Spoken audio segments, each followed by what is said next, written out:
And shifting focus to Pakistan, the country's Independent Human Rights Commission says that there is little chance of free and fair parliamentary elections next month because of pre-poll rigging in the country.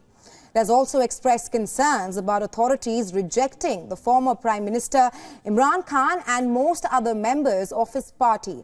And Nawaz Sharif's fate hangs in balance as Pakistan's Supreme Court is all set to hear on lifetime disqualification of the politicians in the country.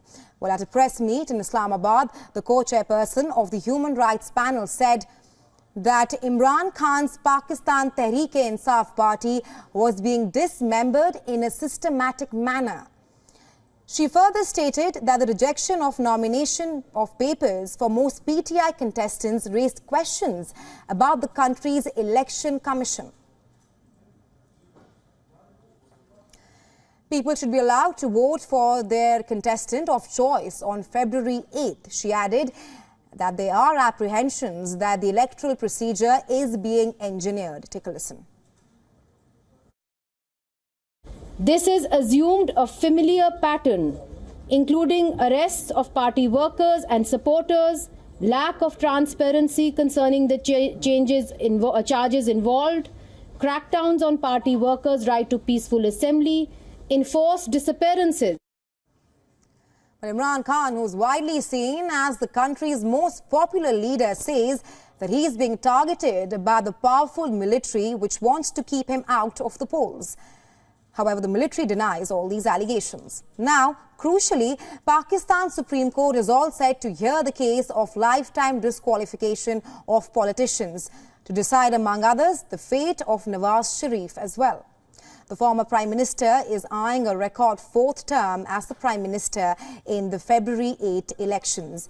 A 7-member bench headed by Pakistan's Chief Justice will settle the controversy around the period of disqualification.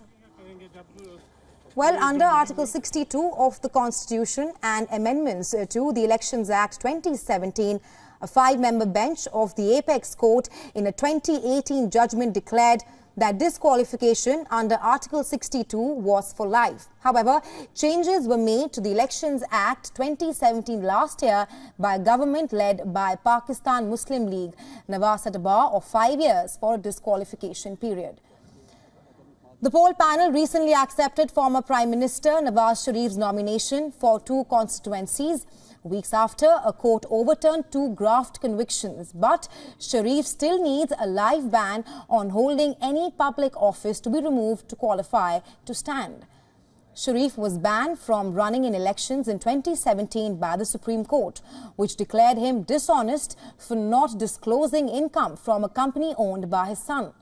The biggest challenge for Sharif, who arrived back home in October last year from 4 years of self-imposed exile in Britain, will be to wrest back his support base from Imran Khan. Khan has been disqualified from contesting the national elections scheduled for February 8 because of the corruption conviction. He nevertheless filed nomination papers for the elections last week itself.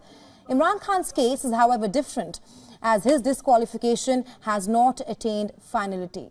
The cricketer turned politician's appeal against the disqualification is still pending. However, Sharif's case was final until the period of disqualification was reduced to 5 years.